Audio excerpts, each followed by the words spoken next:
Hi అండి, అందరికీ నమస్తే.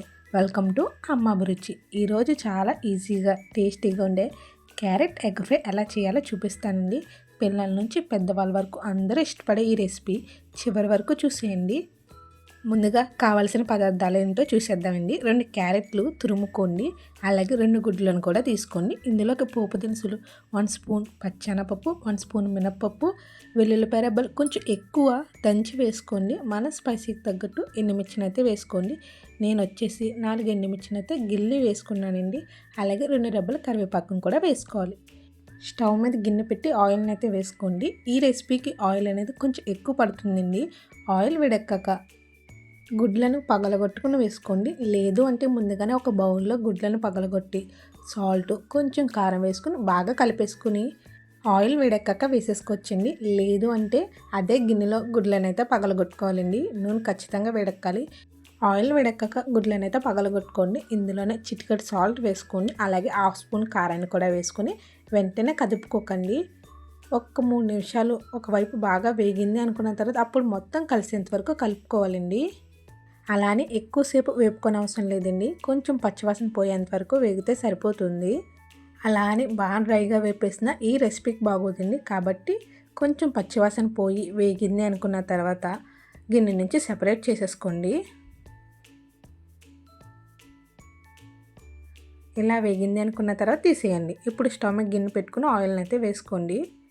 ఆయిల్ కొంచెం ఎక్కువ వేసుకోండి. అలాగే 1/2 స్పూన్ ఆవాలు, 1/2 స్పూన్ జీలకర్ర కూడా వేసేసుకోండి. ఇందులో పోపులు అనేవి ఎక్కువ వేసుకోకండి, లైట్గా వేసుకోవాలి. అలాగే దంచి పెట్టుకున్న వెల్లుల్లిపాయ రెబ్బలను కూడా వేసేయండి. వెల్లుల్లిపాయలు అనేవి కొంచెం సేపు వేగనివ్వండి. ఇందులోనే శనగపప్పు, మినప్పప్పు, ఎండుమిర్చిని కూడా వేసేసుకోవాలి. ఇవన్నీ కొంచెం సేపు వేగితే సరిపోతుందండి. మీరు ఎప్పుడైనా ఈ రెసిపీ ట్రై చేశారా లేదో కామెంట్ చేయండి. పోపులన్నీ బాగా వేగాక ఇందులో ఉల్లిపాయ ముక్కలను అయితే వేసేయండి. ఎక్కువ అవసరం లేదండి. చిన్న ఉల్లిపాయ తీసుకుని చిన్న చిన్న ముక్కలుగా కట్ చేసుకుని వేసుకోండి, సరిపోతుంది. ఇవి కొంచెం గోల్డెన్ కలర్ వచ్చేంత వరకు వేపుకోవాలండి. రెసిపీ అయితే చాలా బాగుంటుంది. వేడివేడి అన్నంలో ట్రై చేయండి. చపాతీలో కన్నా టిఫిన్లో కన్నా చాలా రుచిగా ఉంటుంది. ఒక్కసారి తప్పకుండా అయితే రెసిపీని అయితే ట్రై చేయండి. ఆనియన్స్ కూడా వేగాక 2 రెబ్బల కరివేపాకును కూడా వేసుకోండి, ఫ్లేవర్ బాగుంటుంది.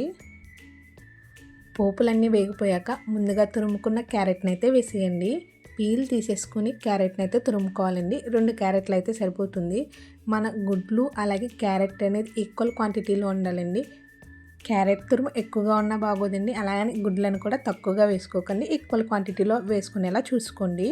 మొత్తం కలిసేంత వరకు కలిపేసుకుని మూత పెట్టుకొని మగ్గించుకోవాలండి. అస్సలు మాడనివ్వకండి, టేస్ట్ మారిపోతుంది.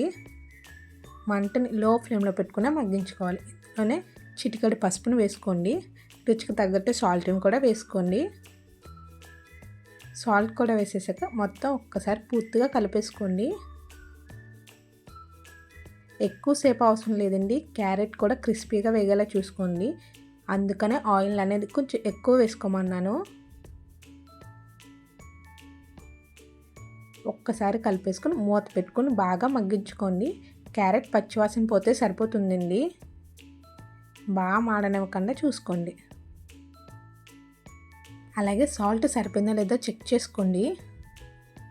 క్యారెట్ పచ్చివాసన పోయి బాగా ఉడికింది అనుకున్న తర్వాత గుడ్లను అయితే వేసేయాలండి. గుడ్లు వేసాక ఎక్కువసేపు అవసరం లేదండి. ఒక 3-4 నిమిషాలు వేగితే సరిపోతుంది.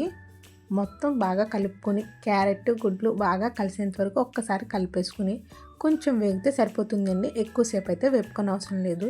అంతేనండి, క్యారెట్ ఎగ్ ఫ్రై అయితే రెసిపీ ఇదే. రెసిపీ అయితే చాలా కలర్ఫుల్గా ఉంటుందండి.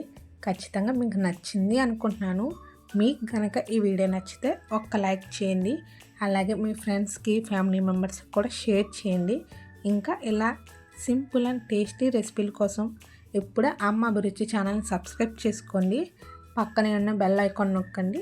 నేను పెట్టిన ప్రతి వీడియో నోటిఫికేషన్ వస్తుంది. మళ్ళీ మరో మంచి రెసిపీతో కలుద్దామండి. అంతేనండి వీడియో. ఖచ్చితంగా వెళ్తే ఛానల్ సబ్స్క్రైబ్ చేయడం మాత్రం అస్సలు మర్చిపోకండి. థ్యాంక్స్ ఫర్ వాచింగ్ అండి. రెసిపీ కోసం టైం తీసుకొని చూసినందుకు.